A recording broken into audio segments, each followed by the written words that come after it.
দিয়ে যাচ্ছেন। আমরা দেখতে পাচ্ছি যে তিনি রাষ্ট্রীয় ক্ষমতা গ্রহণের পরে আমরা যে অভাবনীয় সাফল্য এবং সে লক্ষ্যে তিনি একেবারে মানুষের সাথে মিলেমিশে কাজ করছেন, তার প্রমাণ হচ্ছে যে পহেলা বৈশাখ আমাদের জাতীয় জীবনে একটি বড় উৎসব। এই উৎসব সাধারণ মানুষের সকল ধর্ম বর্ণ সবাই এক কাতারে সামিল হয়। সেদিন তিনি কিন্তু কৃষক কার্ড উদ্বোধন করেছেন, আমরা দেখেছি টাঙ্গাইলে। তিনি সেদিন তিনি বলেছেন যে এই উৎসবটি মূলত সাধারণ মানুষের, কৃষকের, যে পহেলা বৈশাখ যে হালখাতা সারা বছর যারা একেবারে প্রান্তিক পর্যায়ে ব্যবসা করে বা এর চেয়েও যারা বড় ব্যবসায়ী বা হালখাতার যে একটা প্রবণতা আমরা ছোটবেলায় দেখে আসছি, সেটা তিনি গ্রাম থেকে শুরু করেছেন, যে কারণে তিনি টাঙ্গাইল থেকে একেবারে প্রত্যন্ত অঞ্চল থেকে এই কাজটি শুরু করেছেন, যাতে মানে আবার আমরা যারা ছোটবেলা, এই প্রজন্ম কিন্তু জানে না যে হালখাতা কি বা পহেলা বৈশাখ ব্যবসায়ীদের কি কাজ পহেলা বৈশাখে, সেই বিষয়গুলো কিন্তু এই প্রজন্ম জানে না, কারণ আমাদের মাঝ থেকে এগুলো হারিয়ে গেছে। যেটি জনাব তারেক রহমান আবার সাধারণ মানুষ এবং যারা মধ্যবয়সী মানুষ বা যারা তরুণ তরুণী তাদের কিন্তু স্মরণ করিয়ে দিলেন। এটি একটি নিশ্চয়ই আশাব্যঞ্জক এবং যেটি আবার এই প্রজন্ম মনে রাখার মতো। আমরা বিশ্বাস করি যে হালখাতা, শুভ নববর্ষ, এগুলো কিন্তু আমরা ছোটবেলায় দেখেছি। আমরা যখন গ্রামে ছিলাম তখন দেখেছি একেবারে প্রান্তিক পর্যায়ে যারা সারা বছর ব্যবসা বাণিজ্য করে তাদের ক্রেতা বিক্রেতা, এই যে একটা বন্ধন, মেলবন্ধন, সেটা কিন্তু পহেলা বৈশাখের দিন আমরা সেখানে দেখেছি ঝেলাপি বা অন্যান্য খাবার, মিষ্টি মুখ করার একটা উৎসব ব্যাপক, বা পান সুপারি, এরকম আমরা দেখেছি ছোটবেলায়, কিন্তু সেগুলো এখন আর দেখি না। যেটি জনাব তারেক রহমান আবার শুরু করলেন, এটি নিঃসন্দেহে একটি প্রশংসার দাবি রাখে। পাশাপাশি তিনি কিন্তু খাল খনন কর্মসূচির কথা, যেটি আমরা তার বাবা স্বাধীনতার মহান ঘোষক, বহুদলীয় গণতন্ত্রের স্বপ্রদেষ্টা, আধুনিক বাংলাদেশের রূপকার সদ্য রাষ্ট্রপতি জিয়াউর রহমানের জীবদ্দশায় যে কাজটি করেছেন, যে এই নদীমাতৃক বাংলাদেশে নানা সংকট কিন্তু রয়েছে, যে কখনো জলোচ্ছ্বাস, কখনো যেহেতু খাল খনন কর্মসূচি না থাকার কারণে পানি অতিরিক্ত যখন চলে আসে নদী, সেটা একেবারে প্লাবিত হয়ে যায়। এই যে খনন প্রক্রিয়া তিনি উপলব্ধি করেছেন, যে পার্শ্ববর্তী দেশ থেকে যখন পানি আটকে দেওয়া হয় বা পানি ছেড়ে দেওয়া হয়, এই যে সব মিলে আসলে তিনি কিন্তু খাল খনন কর্মসূচি, পানি ধরে রাখা বা শুষ্ক মৌসুমে পানি যখন থাকে না তখন পানি ধরে রাখার জন্য এই খাল খনন আমরা ছোটবেলায়, একেবারে ছোটবেলায় দেখেছি জিয়াউর রহমানের এইসব মানে উন্নয়নমূলক কর্মকাণ্ড, যিনি আবার জনাব তারেক রহমান শুরু করেছেন। নিঃসন্দেহে একটি বড় উদ্যোগ। পাশাপাশি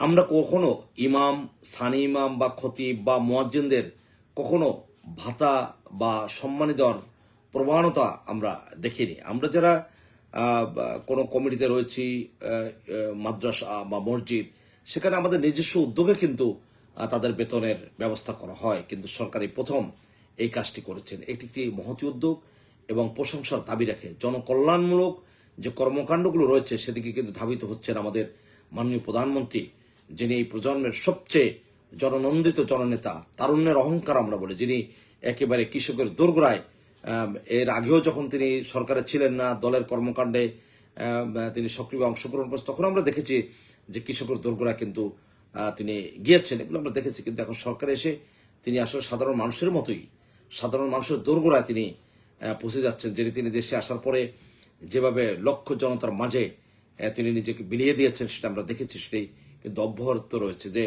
একজন নিরহংকারী মানুষ এত বড় দায়িত্বশীল জায়গায় থেকে দেশের প্রধানমন্ত্রী, তিনি কিভাবে মানুষের মাঝে ছুটে যাচ্ছেন, মানুষের হাত মিলাচ্ছেন, হাসি মুখে কথা বলছেন।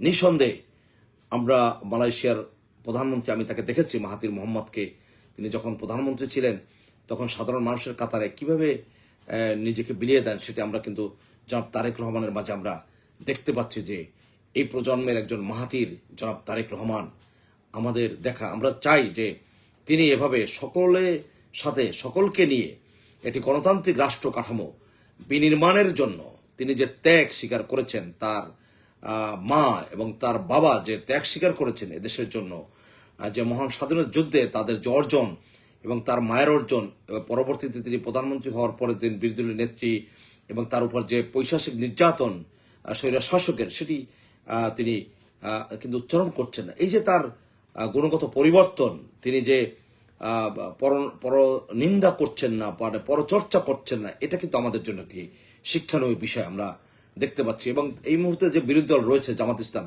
তাদের সাথেও কিন্তু তিনি সুন্দরভাবে চলতে চান, যে কারণে তিনি জামাত ইসলামের যিনি আমির রয়েছেন আমাদের ডক্টর শফিকুর রহমান, তার বাসায় কিন্তু তিনি ছুটে গিয়েছেন। এই যে দেখেন অনুকরণীয় দৃষ্টান্ত, এত বড় একটি দায়িত্বশীল জায়গায় দেশের প্রধানমন্ত্রী তিনি বিরোধী দলের নেতার বাসভবনে চলে যান, তার মধ্যে কোনো ধরনের আমরা লোভ, লালসা, হিংসা, বিদ্বেষ এগুলো আমরা দেখতে পাচ্ছি না। আমরা চাই তিনি এখান থেকে আরো সামনে এগিয়ে গেলে দেশের মানুষ তাকে বারবার রাষ্ট্রীয় ক্ষমতা নিয়ে আসবে। আজকে আরেকটি বিষয় যদি আমি বলতে চাই, যে এই যে সিটি কর্পোরেশন পরিচ্ছন্ন কর্মী তাদের ভাতার ব্যবস্থা তিনি করেছেন এবারে, এবং এই মুহূর্তে যদি বলি যে তলাবিহীন ঝুরি বাংলাদেশ, বিগত স্বৈর শাসক যখন রাষ্ট্রীয় ক্ষমতা ছিল সেই সময় আমরা জানি, সেই কথাগুলো বলতে গেলে দীর্ঘ সময় আমাকে বলতে হবে যে তিনি এই একটি ভঙ্গুর রাষ্ট্রকে বিনির্মাণের জন্য তার যে আপ্রাণ চেষ্টা, ব্যাংকিং খাত, বিমা খাত, প্রতিটি খাত কিন্তু শেখ হাসিনা সরকার ধ্বংস করে দিয়েছে। কিছু উন্নয়নমূলক কর্মকাণ্ড করেছে যেটি দিয়ে মানুষকে ঘুম পুড়িয়ে রাখার চেষ্টা করেছে, মূলত তলাবিহীন রাষ্ট্রে পরিণত করেছে শেখ হাসিনা। যেখান থেকে মাননীয় প্রধানমন্ত্রী জনাব তারেক রহমান এই ভঙ্গুর বিধ্বস্ত রাষ্ট্রের উপর দাঁড়িয়ে তিনি কিন্তু একের পর এক আশাব্যঞ্জক কর্মকাণ্ড মানুষের সামনে তুলে ধরার চেষ্টা করেছেন, এবং তিনি রাজনৈতিক বিবেচনায় কাউকে কিন্তু তিনি আঘাত করছেন না। এটি সবচেয়ে বড় গুণাবলী তার মধ্যে রয়েছে, যে এই যে কৃষক কার্ড, সেটি কিন্তু সকল রাজনীতি বা রাজনীতি ঊর্ধ্বে যারা সবাই কিন্তু পাচ্ছে। এই যে তিনি ফ্যামিলি কার্ড চালু করেছেন, যেটি আমরা দেখেছি যে সবাই কিন্তু পাচ্ছে, তার মধ্যে কোনো রাজনৈতিক বিভাজন আমরা লক্ষ্য করছি না। এটি একটি।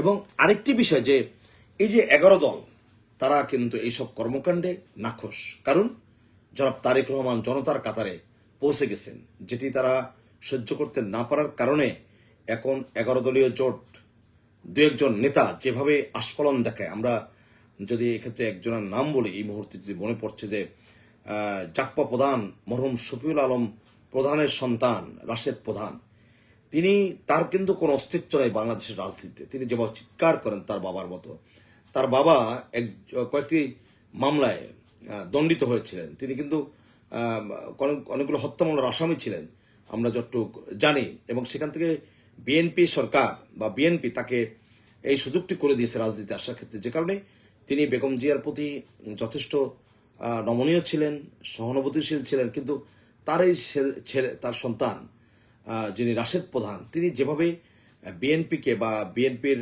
নেতা জনাব তারেক রহমান, যিনি প্রধানমন্ত্রী এই মুহূর্তে, যা মন চায় তাই বলছেন, অত্যন্ত অশ্লীল, যেগুলো রাজনৈতিক শিষ্টাচারের মধ্যে পড়ে না। আমরা মনে করি যে এই জায়গাগুলো রাজনৈতিক নেতা হিসাবে অবশ্যই শিষ্টাচার বজায় রেখে কথা বলা উচিত। দেশের প্রধানমন্ত্রী আর আমি একজন সাধারণ মানুষ এক নয়, সুতরাং কথা বলার আগেই অত্যন্ত সংযত, সহনশীল, বিনয়ী আচরণ একজন রাজনীতিবিদের জন্য অত্যাবশ্যক বলে আমরা মনে করি। এই যে সংসদে মাননীয় স্বরাষ্ট্রমন্ত্রী জনাব সালাউদ্দিন আহমেদ, তিনি যেভাবে কথা বলেন বিনয়ের সাথে, তিনি একজন আইন প্রণেতা এবং তিনি একজন প্রাজ্ঞ আইনজীবীও, তাকে নিয়ে যেভাবে তারা ট্রল করে, অত্যন্ত দুঃখজনক, অত্যন্ত দুর্ভাগ্যজনক। আমরা মনে করি যে তারা কিন্তু পার্লামেন্টের সামনাসামনি বসে, তাদের মধ্যে একেবারে বন্ডেজ থাকা উচিত, কিন্তু আমরা দেখি যে পার্লামেন্টে দাঁড়িয়ে এই যে হাতিয়ায় একটি একেবারে তরুণ বয়সী এমপি হয়েছেন, যিনি যে ভাষায় কথা বলেন পার্লামেন্টে দাঁড়িয়ে, আমরা দেখেছি যে মাননীয় প্রধানমন্ত্রীকে উদ্দেশ্য করে যে আমাদের কারণে অভ্যুত্থান হয়েছে এবং আমাদের কারণে আপনি এখানে প্রধানমন্ত্রী হয়েছেন, মাননীয় প্রধানমন্ত্রী এটা কিভাবে সহ্য করেছেন। আমরা নিজেরাও, আমি সেদিন পার্লামেন্টে একজন সংবাদকর্মী হিসেবে নিউজ কভারেজ করতে গিয়ে সেখানে দেখেছি যে মাননীয় প্রধানমন্ত্রী এইগুলো সহ্য করছেন, তাদের আস্ফলন, তাদের অসহিষ্ণু বক্তব্য পার্লামেন্টে, এগুলো মাননীয় প্রধানমন্ত্রী সহ্য করছেন। এই যে তার সহ্য ক্ষমতা, এটা এক ধরনের রাজনৈতিক শিষ্টাচার, তাকে সামনে নিয়ে যাওয়ার ক্ষেত্রে এগুলো কিন্তু সহায়ক শক্তি হিসেবে ভূমিকা রাখবে বলে আমরা মনে করি রাজনীতিতে। কারণ একজন রাজনীতিবিদদের অনেক কিছু সহ্য করতে হয়। আপনি জানেন যে এই দেশে যেমন স্বৈর শাসক শেখ হাসিনা যেভাবে দেশটাকে ধ্বংস করে দিয়েছে, সেই জায়গায় দাঁড়িয়ে তিনি যেভাবে সামনে এগিয়ে যাওয়ার চেষ্টা করছেন, আমরা দেশের জনগণ, আমরা যদি তাকে সহযোগিতা না করি তাহলে তাকে বেগ পেতে হবে।